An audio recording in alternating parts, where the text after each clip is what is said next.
Today, I'd like to talk about interview, code interview specifically.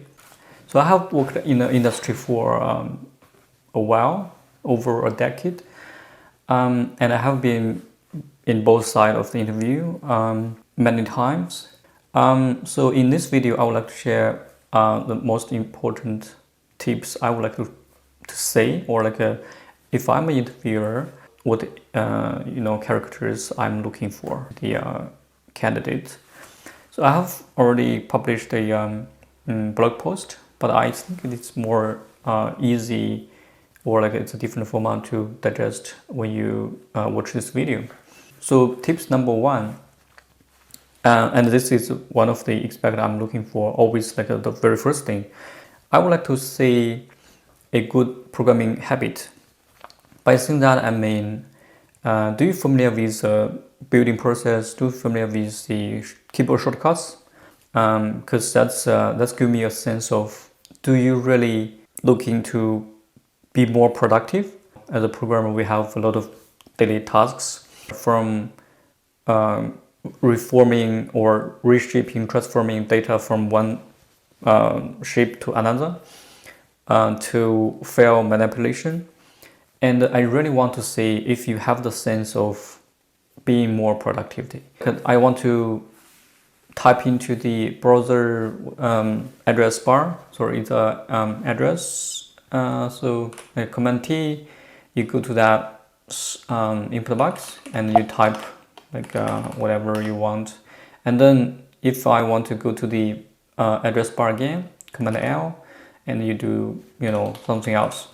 So that's pretty much a good habit you would like to demonstrate during the process. So tasking basically is ability to break down the big ones into smaller, manageable, testable, verifiable, smaller tasks. It's very critical from my perspective. As a good example, as a good developer, you should have the very strong ability to breaking down things. It's not only a help you to be more productive in your everyday coding. It's also help you to manage your work. You have the ability to make progress. You know exactly how many work left when you do some project estimation, or when you ask to report your progress, you will give them a roughly accurate number. That's very important, and I think it's overlooked in a lot of places. Even in a small program task, in a coder interview, you can demonstrate that well if you really have that habit. For example, if you're asked to implement, let's say, a shopping cart, and how would you break it down into smaller tasks? Because you will have these different sections or different steps to implement the feature. So maybe you can think of the very first one is you can add items into the shopping cart, and you can have one item showing in a cart and showing the total number there. And then you have a second task to add another one, and you do the add up, the total number changes, and the third one probably can be, you can remove item from the shopping cart, for example. So with this tasking skill, it's very easy to focus on a particular smaller piece, and then demonstrate the four the life cycle of a task. Like you write test first, or you do the refactoring later after you make the first roughly implementation, and then you do the refactoring, and you write test again. So things like that. It's very from my perspective, it's very important for any developer to have this ability. And that's really something I'm looking to if I'm interviewing people. Right, the third one, thinking out loud. I think some people have this habit to, when they thinking, they talk. It's kind of difficult, or like it's not really intuitive for some people. But I think especially in an interview, because if you don't see it, I wouldn't know it, right? And when you like choose a direction or option, because you probably have a lot of things coming in your mind. You did some trade-offs, but if you don't see it, basically I cannot understand where you come from.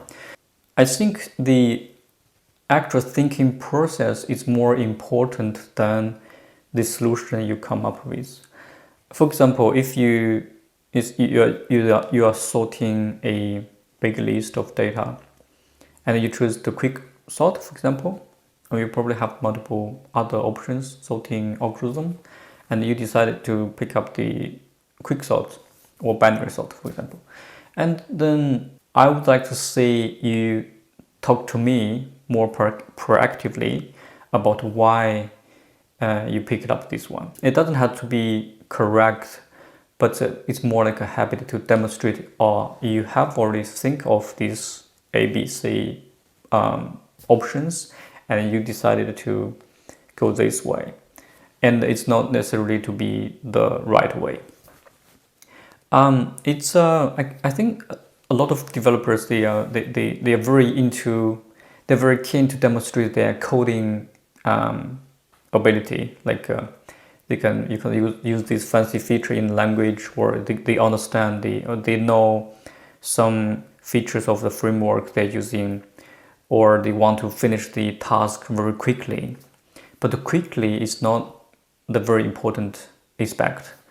Actually, what I'm really want to say is, what's the process? How do you think? Like, how do you identify the issue, and how do you use your knowledge to analysis and come up with some options, and then you have trade-offs, or you can ask me like, do we think about the performance as the most important effect in a solution, or do we need to consider the security, for example?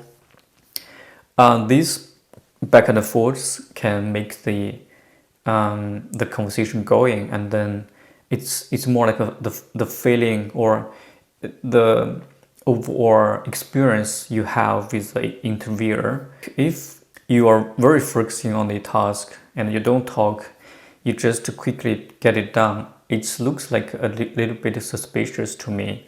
Like, oh, is that you already know this, or you have already seen this problem and you have done that before, things like that, and you don't want to go to that direction.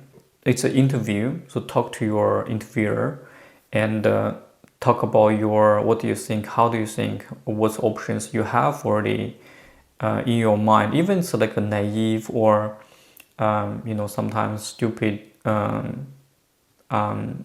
or like quick but not very suitable solution in your mind, it's fine, because it's how we think, right?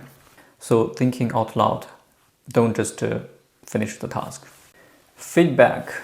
I think the feedback is not the most important, but it's very important in interview, because maybe you are very good at that particular program, or like you are very good at coding, but it's also an opportunity to demonstrate you have an open mind to accept other alternatives. For example, if you're asked to finish a particular task, and then the interviewer may ask, like, do you think we can do it differently, or do you think the performance is going to drop with this approach? That's a suggestion. Some people is very what do you call that? Defensive. Like when you see some constructive feedback to them, they will immediately jump into the protecting mode. They basically, oh no, I think this is very good. It will make a bad impression, like you are not very open to have discussions to explore different alternatives, different options. And also it's a way to demonstrate you are willing to learn new things, because you don't have to treat that interview as serious as like a test or exam in your uni. It's more like interview or like simulating a typical day of working with your team member. It's also a good way to demonstrate how you learn new things. So I think, yeah, like in many interviews, the candidate may ask, "Oh, do you know how to do this in JavaScript, or do you know how to write a test in TypeScript, or do you have any suggestions for me to make the code a little bit better?" I'm really I'm really happy to see such conversation to happen. Last but not the least, asking for clarifications and being honest. It's a little bit scary to say I don't know, like, or I don't have any idea, or like I don't understand the problem, or like I haven't done this before. I maybe come up with some naive solutions. It's totally fine because I guess it's designed that way. If you are very familiar with the domain or the testing, the interview problem, the coding problem, it might not a very good interview in the first place, because they want to see how you react on the problem you're facing. Treat it like a normal day-to-day work. You don't have to be an expert at your everything. Like you're assigned a new feature and you don't know how to do it. That's totally fine. You will explore, you will need to analysis, you need to Google even, or ask ChatGPT to help you out. That's totally fine. And you don't some people, especially for the less experienced developers, when they really want to prove they knows a lot and they make up answers, that's a really bad thing to do in an interview, because the interviewer will immediately know you are making things up. That will give you a not very good experience, the overall interview experience, and you probably will not have a very high score if you don't honest. Another linked tip is ask for clarifications. So I think, yeah, in many cases people jump into the solution right away once they see the problem or the coding issue. You don't have to do that, because I would encourage you to ask clarifications, because that's part of what we do in the software development, right? So the more you understand the problem, the, I guess, quicker or better the solution you will come up with. Sometimes the different terms used in domain could be very different. It's very easy to make assumptions based on your current understanding, but it might not very align with the question they have in the interview or in the assignment. So making sure you ask for clarifications, like the domain knowledge, what is the concept of something you are dealing with, and you can ask the interviewer to give you a few examples if you don't understand the term well, and having conversations, like treat it as a exercise of your daily work.